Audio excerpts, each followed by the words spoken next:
Emotions are powerful creators, but if they're left unchecked, they can send your energy spiraling off track and away from your goals almost immediately. So, today we're going to talk about how identifying the feelings that have been sending you off in the wrong direction sets you up to start matching the energy and emotion of a path that leads to fulfillment and success. But most people don't really know how to address what's happening in their emotional world in a healthy way.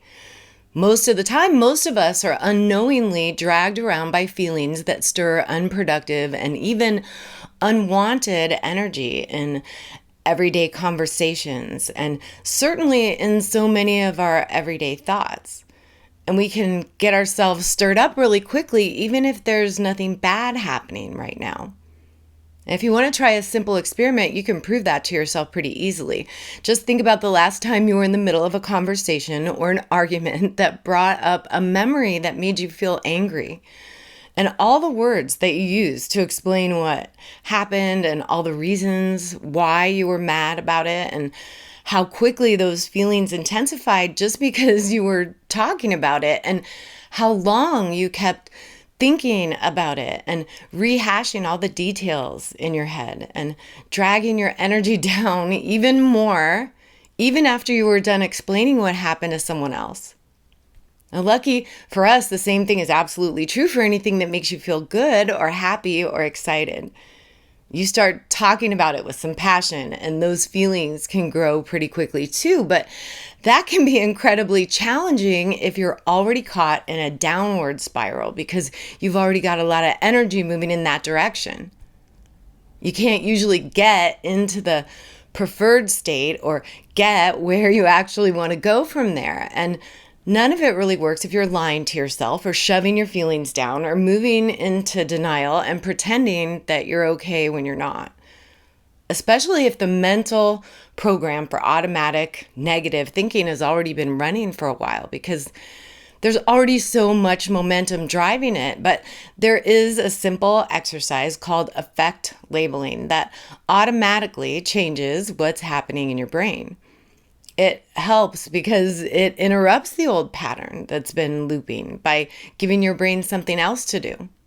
You're sending your brain off in a different direction, reducing the intensity of what you feel and turning the emotion into a manageable piece of information. And just that creates some mental distance. Just identifying the feeling can slow things down enough for you to start turning everything around. And that might sound simple enough, but for most people, identifying an emotion can be surprisingly difficult. Being able to name what you're feeling at any given moment can be challenging because it's so easy to get lost in it and so hard to catch yourself in something that has already become automatic. So most of us need to practice slowing everything down so that we can catch ourselves when those feelings are most active.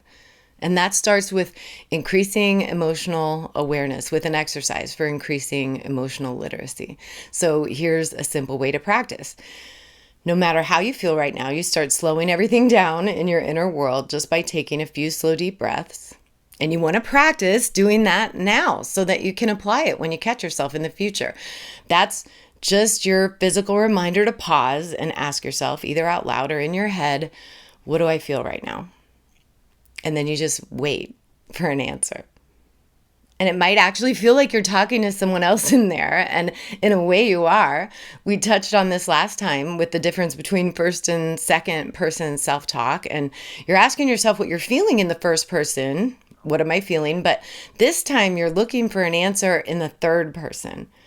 You're not looking for an I statement like I am angry or even a you statement like you are sad, because those labels can feel like accusations or in some way attached to your perceived identity. And that's not what you're looking for. You're just looking for a word here. Third person, stepping back to the perspective of an observer, watching this little process unfold very objectively to identify a label for the emotion. And whatever word comes up first is going to be your answer just for right now. So write that down, just the word. And it doesn't really matter if that word seems positive or negative. And I don't want you to overthink it. You're just learning to identify the feeling without identifying with it. And for better or worse, this isn't who you are. And this feeling isn't going to last forever. You're just labeling it to separate yourself from it a little bit. Happy, sad, bored, excited, all just labels that give you something to work with. Especially when you really are catching yourself while you're actually feeling upset. Taking you out of that automatic loop, at least for long enough to bring your heart rate down. And it really is pretty amazing how quickly your body responds to this. You can almost immediately prove to yourself that it's working. And rational thinking takes over. So you can remind yourself that you're not actually in the middle of an emergency right now and believe it. And I'll put the instructions for this next part in the description so you can come back to it anytime. You don't have to do this right now, but once you've been through that simple one-word exercise and you've got an answer there, you can take a few more breaths and practice going a little further by asking yourself about anything that happened at some point earlier today. It doesn't matter what it is, big or small. It could be a great big fight or just pouring a cup of coffee. And it doesn't matter if it's something that you consider positive or negative. You're just bringing something into your mind and asking for 3 emotions this time that you felt while that was happening. And that's probably at least a little bit more of a stretch, but that stretch is helping you add to your emotional vocabulary. And it's worth asking because very often you're feeling more than one thing at a time. And you can challenge yourself to go even further and see if you can name 6 emotions that you felt at any point yesterday or during any other conversation or event that comes into your mind. And if any part of that exercise seems difficult, I want you to know that you're not alone. Unless you're working at a pretty high level of awareness, naming your emotions can feel like a real challenge. But we've got another tool for your practice and another chart called the Feel Wheel to make the process a little easier. Training your brain for the next time you go through this exercise in real time. So at the center of this wheel, you've got collective energy spinning, representing the energy that you've been stirring on the inside and in many ways affecting what you've been sending out into the world. This is the energy of your emotional magnet. And that's where you're putting your attention while you're asking for an answer about what you're feeling. And if your brain doesn't come up with a word on its own right away, there at the center, you'll move out into the next ring and choose one of these 6 primary emotions. And if one doesn't stand out to you there or they feel too general, you just keep moving out into the next ring of the circle until you find one that more clearly defines the truth of what you're feeling. And the words on this chart aren't really arranged in any specific order. They're just there to get you thinking. And maybe what you're looking for isn't even on the chart. And that's okay, because if it's not, and you know that it's not on there, just that little shift in awareness will probably bring the real answer into your head. And you might have more than one answer. Sometimes the challenge is realizing that feelings can be reflected on both sides of the chart at the same time. Everything on the left side could be labeled as positive, with everything on the right side usually representing something that feels in some way negative. And not surprisingly for most of us, the ones on the right side are usually easier to label.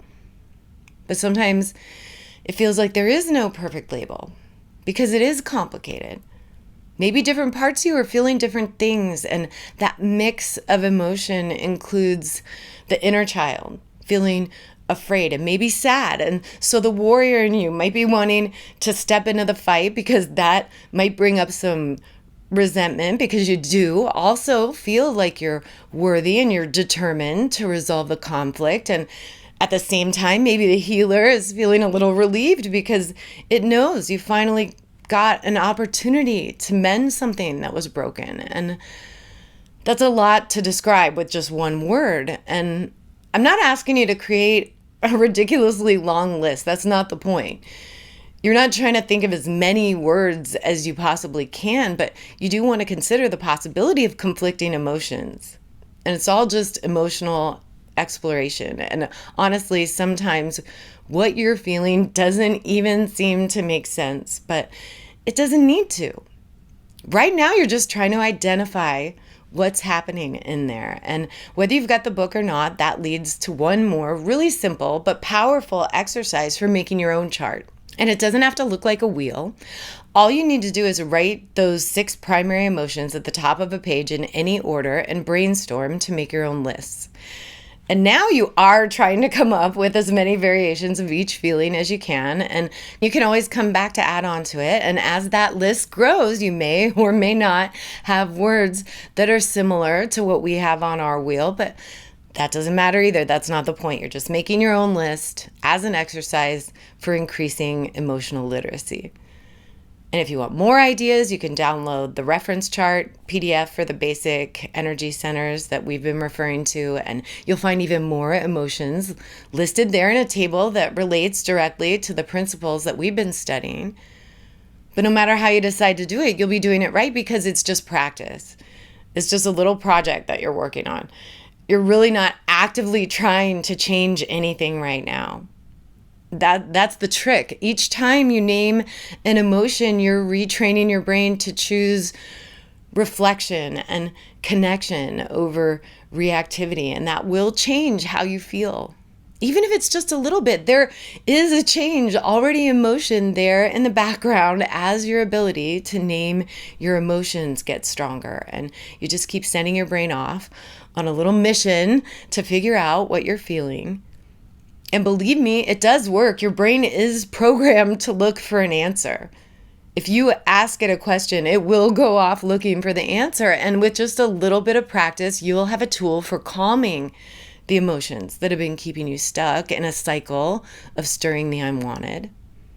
And you might want to go back to the video for naming your emotions to change them. That's Brain Training 101 for addressing the emotions that have been keeping you stuck. And that's all just preparation for what we're going to do next time. We're going to start automating a new program with a meditation practice that adjusts the energy of your internal magnet.